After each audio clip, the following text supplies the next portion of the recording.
कैलासाचलकन्दरालयकरी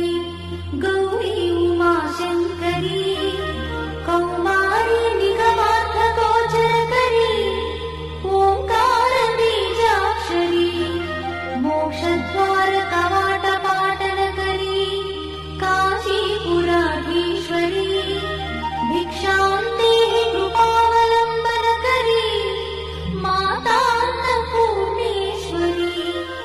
Mata Annapurneshwari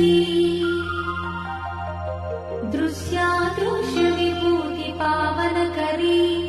ब्रह्माण्डभाण्डोदरी